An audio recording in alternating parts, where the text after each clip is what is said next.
Dan Patrick is the Texas Lieutenant Governor and joins us now.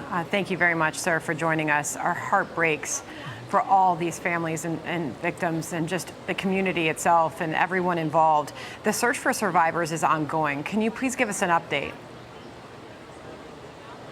Yes, Senator, we and our hearts are breaking as well.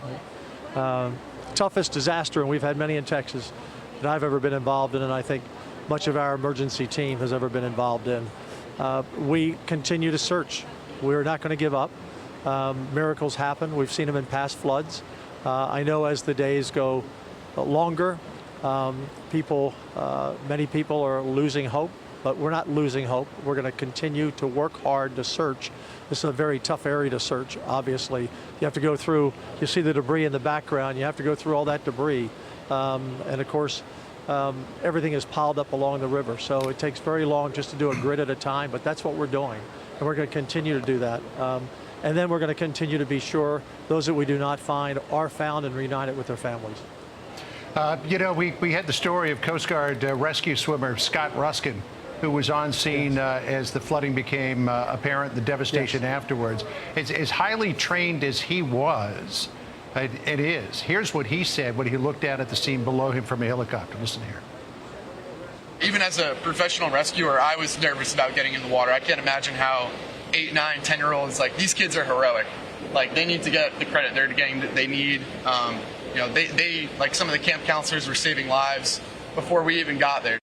I mean, we look at the devastation, though, Camp Mystic on the screen as we're talking to you there, Lieutenant Governor, and a whole wall of one of those cabins is blown out. And you can just imagine what these young girls were going through, trying to save their lives as those powerful waters came rushing through.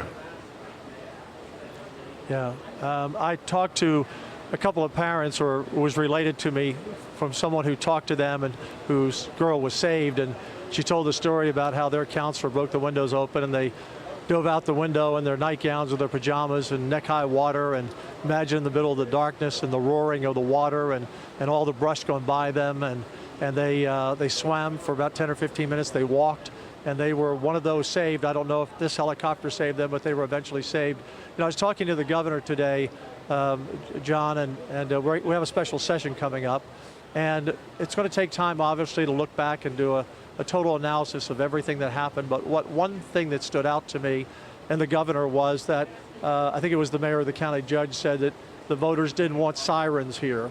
Well, the governor suggested, and I said we'll be all in on the Senate, and I'm sure the House will. Then the state needs to step up and pay for these. There should have been sirens here when the first, look, there's a lot of comment going on, and that'll be for another day of when the alerts went out.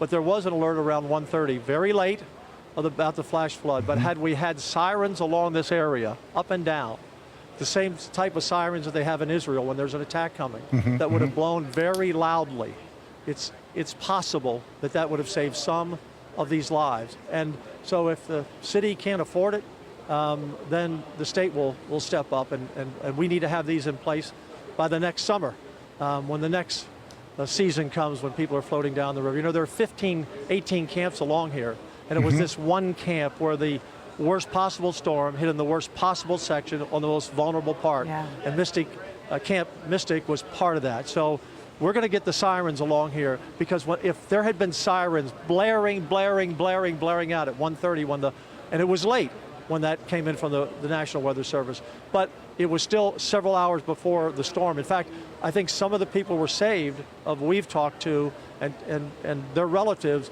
There was a lightning strike, very loud, about 1:30, and that woke some of the kids up, and that lightning strike probably saved some of them, from what I've been told. That got them moving. But all the people who came to camp for the 4th of July, and they're visitors, maybe they're not even aware that this is kind of a flash flood alley, some would call it. We've had flash floods before, nothing like this. But had they heard those sirens screaming out loud, maybe that would have made them get out of their trailers or their tents and climb to safety. We don't know, but we can fix this moving forward. Whatever the problem was, why they didn't have them, we're moving on. We're going to get them here, and I agree with the governor. We'll fund them from the state, because we just shouldn't have this happen. Well, I want to ask you more about that in just a moment, Lieutenant Governor. But first, here's a firsthand account of one of these incredibly brave, smart, young camp counselors among the survivors. This is Holly Kate Hurley detailing what she saw that night. Listen.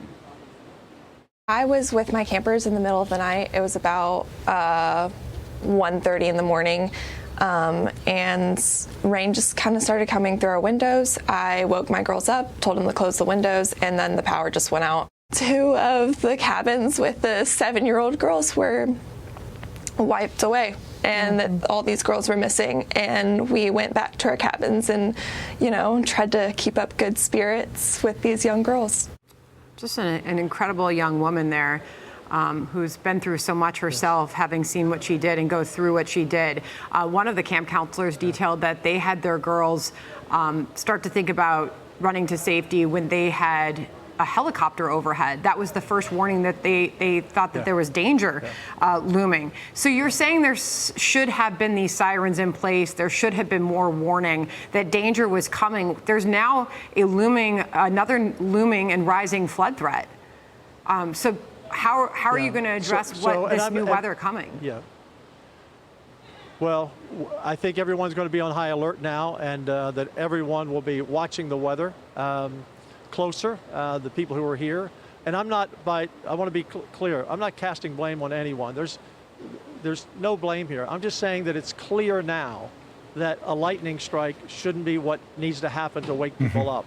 If there's a National Weather Service alert, which there was around 1:18 and another one at 4, if there was no way to communicate that from the local officials to the people who were here, and look, they do have a system on phones where it alerts, but you have to sign up for that or be a resident of here. So the visitors that came, they didn't have that probably on their phones.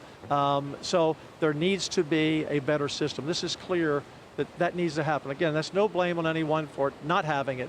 It's what we're going to do moving forward. And the governor and I talked this morning at length about it, and he said, we're just going to do it. And I agreed with him, and we have a special session coming up 2 weeks from today, as a matter of fact, and that's one of the issues that we'll take up. It's just clear those sirens need to blast. And we have a lot of these kind of camps in Texas along the rivers. We need to be sure we do that. And if the cities can't afford it, then we'll step in. And if the cities don't want to do it, we'll step in. Well, certainly Lieutenant Governor sirens have proven to be lifesavers. And I believe the cities want to do it, by the way. I believe they want to do it, by the way. I would hope that they would. Sorry, I mean, John. because we have seen time and time again how valuable sirens are in alerting people to what's coming in Tornado Alley there in Texas and Oklahoma and on up through the Midwest. Local officials held a news conference earlier today. Here's what the Kerrville city manager said about the situation and about what they need to do going forward. Listen here. Evacuation is a delicate balance, because if you evacuate too late, you then risk putting buses, or cars or vehicles or campers on roads into low water areas trying to get them out, which then can make it even more challenging, because these flash floods happen very quickly. That's what. So he was trying to explain there, I guess, why an evacuation order didn't go out earlier. I mean, maybe they didn't know at the time that the dire threat that area of the Guadalupe River was facing. But they thought that it would be better to leave people in place rather than try to get them out. And I assume that it is a very delicate balance. And how do you make the choice between leaving them where they are, where they're potentially in harm's way, or taking them out of a place that might put them into further harm's way? Yeah, well, and John and Dalton Rice, I believe that was Dalton. I couldn't see him, but I thought I could hear his voice. He's done a great job here, by the way. And he was one that said he was jogging at 3:30 in the morning along the river, and there was no movement on the river at all. So there is always that question. If you evacuate early and you move them somewhere else, remember that storm could have landed 5 miles from here, 10 miles from here. It could have landed anywhere. It was a big area, 100 miles in one direction, 200 miles in the other direction. It could have landed anywhere. And so you could move them somewhere and then say, why did you move them? That's where the storm hit.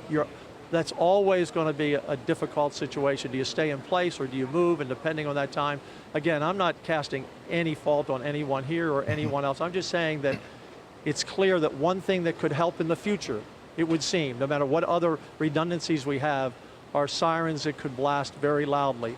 And if the cities can't afford to do it, then we'll step in the state. And I think we'll do that in this special session.